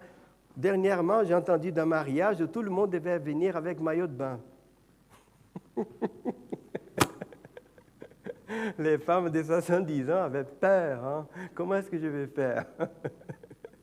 Je n'ai pas été invité à ce mariage. Mais c'était la fantaisie des fiancés. Et c'est leur jour. Hein? Si tu veux venir, c'est comme ils veulent. Alors, c'est le jour de Jésus. Comment devons-nous vivre ces jours? Et si vous permettez, bon, qu'on rigole maintenant, avec beaucoup de respect, mais je ne peux pas m'empêcher, il y en a qui choisissent ces jours pour jeûner, pour faire le jeûne, ne pas manger. On peut faire ce qu'on veut, même l'Église mondiale, des fois, on va jeûner en sabbat. Je peux vous dire, et je sais de quoi je parle, j'assume. Ce n'est pas un jour pour le jeûne, c'est un jour de fête. On ne jeûne pas un jour de fête. Si vous voulez jeûner, pas de problème. Mais faites attention, parce que c'est un jour que vous voyez les autres. Et les jeûnes, normalement, on doit être tranquille dans un coin, on n'est pas de bonne humeur, parce qu'il y a un problème, normalement. Il ne faut pas inventer un jeûne. Et ça risque, si la prédication est trop longue, ou il y a trop de chants que vous n'aimez pas, vous avez faim, à la porte, ça risque que vous allez critiquer quelqu'un. Jésus, quand il a jeûné, il était au désert, là, loin de tout le monde. Il a dit, les fiancés là, pourquoi ils vont jeûner? Les sabbats, c'est le jour du Jésus-Christ, c'est le jour de sa fête. Il a créé la terre. C'est son 14 juillet, c'est son 1er août pour les Suisses. C'est le 7 septembre pour les Brésiliens. C'est le jour de notre fête. Ah, on va jeûner, on va être tous tristes parce que c'est le jour de la fête. Vous voyez, ce n'est pas une critique, mais des fois, il faut mettre les points. C'est le jour de manger bien, d'être content, parce que c'est le jour du Seigneur. Tu veux jeûner, va jeûner le dimanche. Va jeûner le dimanche, je ne peux pas, c'est le jour du poulet, de le barbecue. Bon, voilà. Mais va jeûner le lundi au mardi, mais chacun fait ce qu'il veut. Mais c'est juste pour décontracter, mais c'est sérieux aussi. Pour finir, expérimenter, comprendre mieux. Nous, adventistes, passons tellement de temps à essayer d'éduquer les autres à obéir les commandements du sabbat. Attention à négliger l'étendue de la théologie du sabbat. Et la leçon nous dit, n'importe quelle personne, s'il y a des personnes non adventistes qui nous écoutent, qui sont chrétiens, je ne critique personne. Mais c'est vrai que le dimanche est un jour aussi spécial, c'est le jour de la victoire de Jésus-Christ sur la mort. La Bible dit que si Jésus est mort, qu'il n'est pas ressuscité, ça, notre foi ne sert à rien. Le dimanche, c'est un jour spécial, c'est le jour de la victoire de Jésus-Christ. Sa victoire, c'est le vendredi, mais s'il ne ressuscitait pas, sa victoire n'existait pas. Mais ce n'est pas un jour saint. Ce n'est pas un jour béni. Ce n'est pas le jour de repos. On peut aller à la messe, on peut faire notre alliance avec le Christ, ce n'est pas un péché. Mais il faut mettre les choses sur les points sur les i. Si on veut honorer les dimanches parce que c'est la résurrection de Jésus, tant mieux, et ça a été bien pour les 2000 ans, pour ancrer cela dans l'esprit des gens qui n'avaient pas la Bible. Tous les dimanches, Jésus-Christ nous a sauvés, prenons l'alliance avec lui. Merveilleux. Mais les jours qui est saint, qui est béni, qui nous recevons une bénédiction sur nos cellules, sur notre corps, sur notre vie, pour un repos physique que je ne peux pas, même si je me repose lundi au mardi, ce n'est pas le repos du sabbat, c'est le 7e. Alors, il faut que Voilà. On n'a pas besoin de critiquer un jour, le dimanche, pour dire que le sabbat est le jour du Seigneur, parce que c'est biblique, c'est le jour qui est béni. Mais si quelqu'un veut honorer le dimanche comme victoire de Jésus-Christ, ce n'est pas critiquable. Ciel, dernière leçon, nous allons, ciel, qu'on parle de cette nouvelle terre aussi, parce qu'on va passer une période que la Bible appelle millénium, et ensuite nous allons habiter ici pour l'éternité, une nouvelle terre. C'était le projet de Dieu, ce n'est pas à cause du péché qu'il va changer. Tout sera restauré et on va habiter à nouveau ici. Et nous allons continuer à nous éduquer, à progresser. Nous ne pouvons même pas imaginer comment sera la vie éternelle. 1 milliard, 2 milliards d'années, 3 milliards, comment ça sera? Mais les relations humaines et le respect et l'amour vont toujours se développer pour l'éternité. Pour conclure, j'aimerais vous présenter ces quelques termes, juste la lecture. Nous vivons déjà la vie éternelle, car nous avons déjà été sauvés. Il faut juste maintenir les saluts, bien évidemment. Il est important de les sentir à chaque jour, à chaque moment. Cela ne doit pas être formel, théorique, mais vie quotidienne. Que l'éducation intégrale dans la famille, à l'école, au travail, à l'église soit un bonheur, comme dans l'Éden au passé et dans l'Éden à venir. Tout cela en vue du bien des uns envers les autres. S'il y a une pensée que dans ma vie j'aime beaucoup, de temps à autre, je dis, je vis déjà la vie éternelle. Ce n'est pas une question de dire, ah, je suis bien sauvé. Non, je suis misérable comme tout le monde. Mais Jésus-Christ m'a sauvé et j'ai accepté ce salut.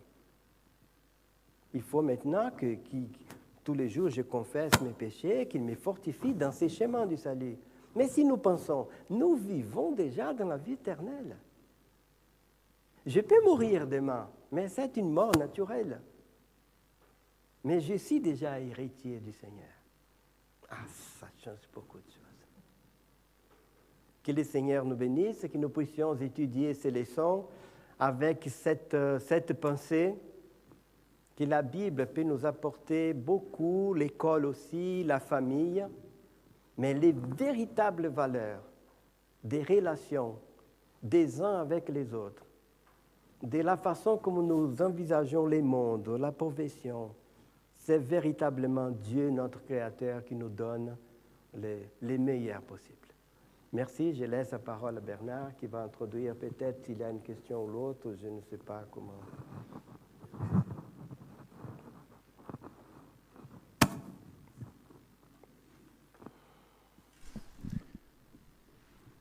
Rebonjour à tous les internautes. Merci pour le fait que vous nous ayez à nouveau rejoints. Nous sommes désolés pour la coupure.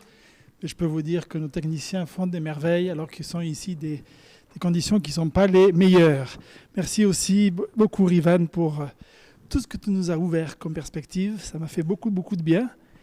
Je n'ai pas encore vu pour l'instant des questions sur les chats.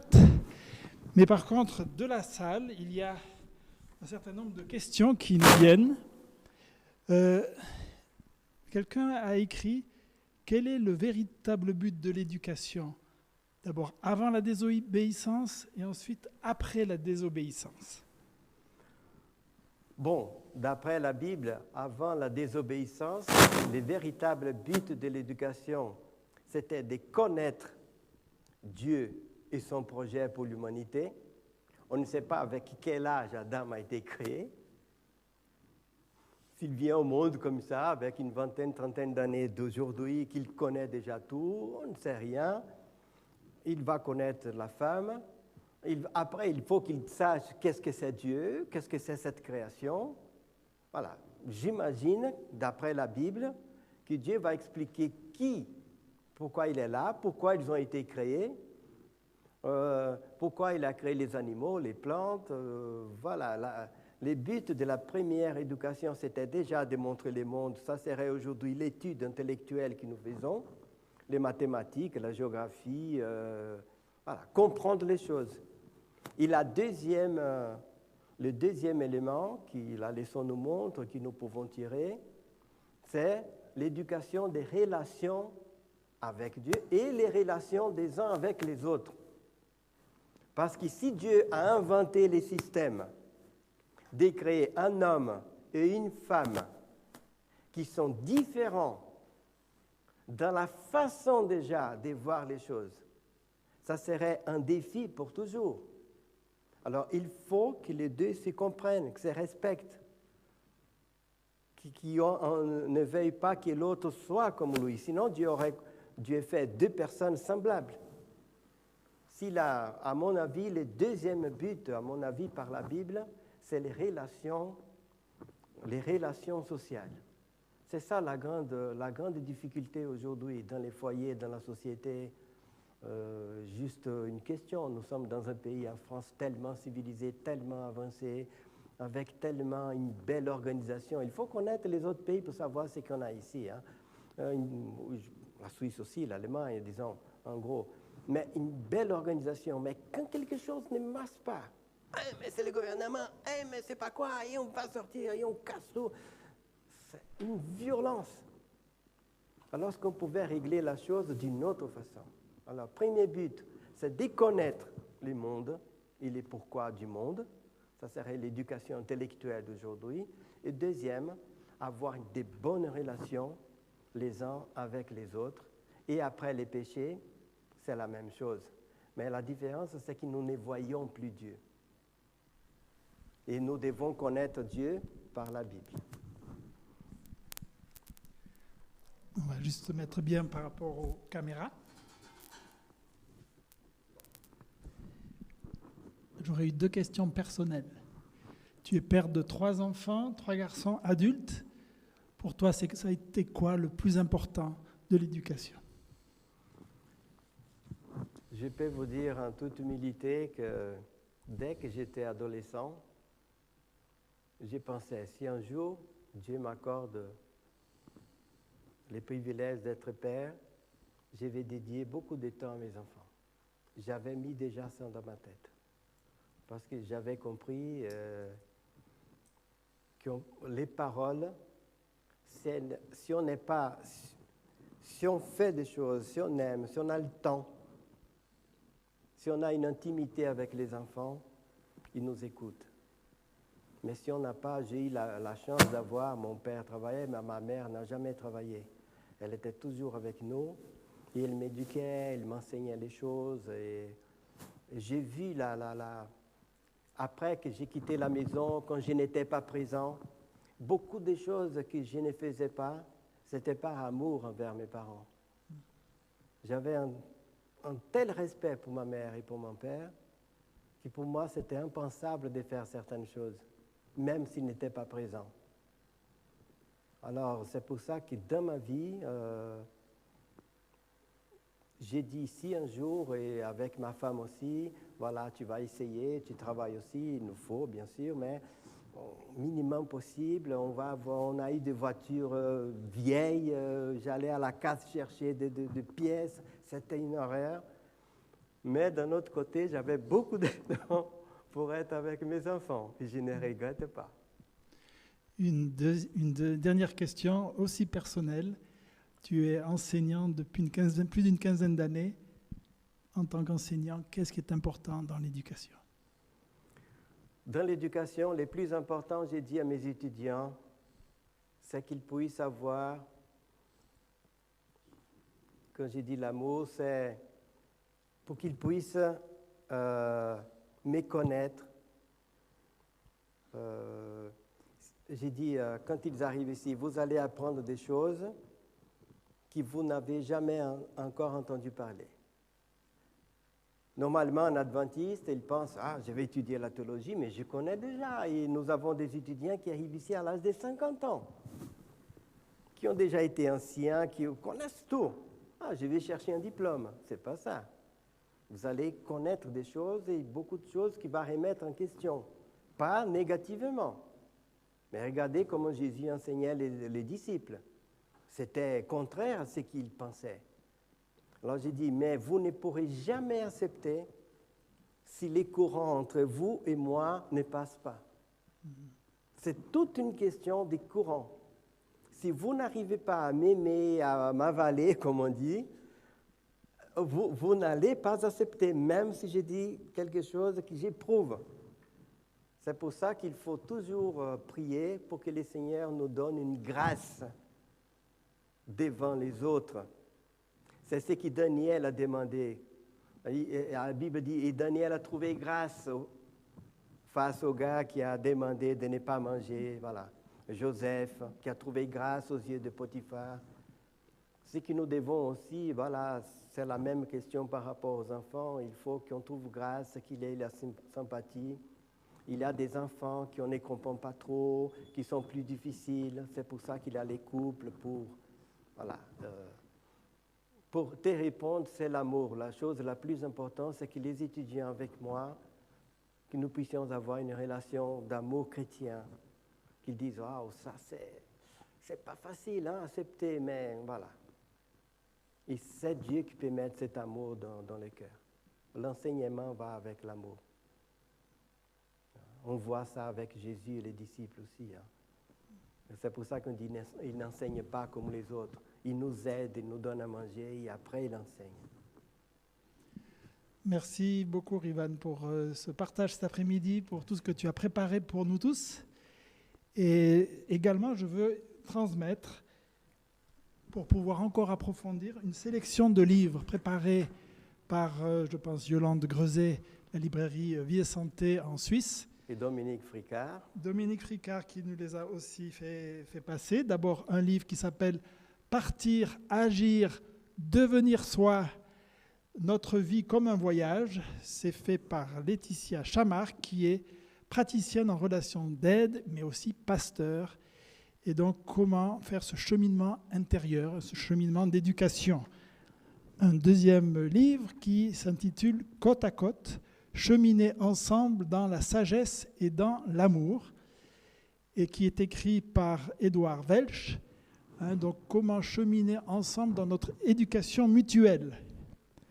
Un autre livre qui s'intitule « Éducation par la confiance ». Et là, je crois qu'effectivement, ça va en lien avec ce que tu viens de nous dire, pouvoir éduquer dans la confiance et de voir comment Dieu a été effectivement dans cette éducation par la confiance. Deux derniers livres. Un livre qui s'appelle « La spiritualité de l'enfant » de Rebecca Naï, « La spiritualité de l'enfant », avec différents thèmes, l'aptitude innée de l'enfant à la spiritualité, comment aider concrètement un enfant à s'exprimer sur sa vie intérieure et apprécier la richesse, et comment accompagner un enfant à l'aube de son développement spirituel. Un dernier livre qui a été préparé, je ne l'ai pas pris avec moi là, c'est le livre de Bernard Sauvagnat sur la loi de Dieu, puisqu'une des leçons, c'est sur les 10 commandements, la loi de Dieu, la liberté en 10 paroles. Nous aurons donc tout un trimestre pour pouvoir approfondir ce thème. Je dois dire que tu nous as donné envie. J'espère. Et je vous rappelle différentes plateformes qui existent, sur lesquelles vous pouvez aussi approfondir.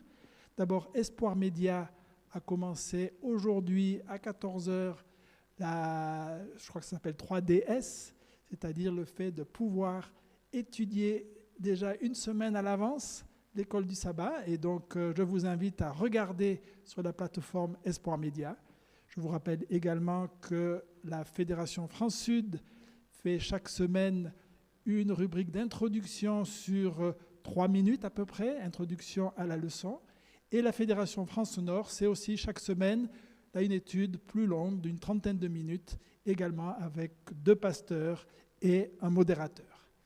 Il y a également des documents écrits préparés par l'Union franco-belge que vous trouvez aussi sur le site de la Fédération franco-belge. Ces différents lieux sont aussi sur le site internet de l'Église, à la partie catéchèse.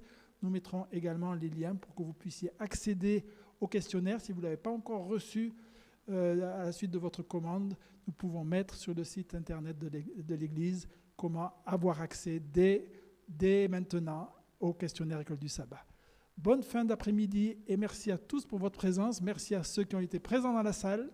Merci aux techniciens et à vous internautes qui nous avez fait l'honneur de vous recevoir chez vous. Je voudrais aussi dire que la prochaine introduction, là, au premier trimestre 2021, ça sera sur le livre d'Ésaïe. Et probablement, ça sera avec Marcel Ladislas. Les Suisses font les choses à l'avance. Ils ont demandé à Marcel. Et donc, comme nous le faisons à Collonges, nous essayons de demander aux mêmes intervenants. À bientôt, donc, aussi pour une autre introduction à l'école du sabbat.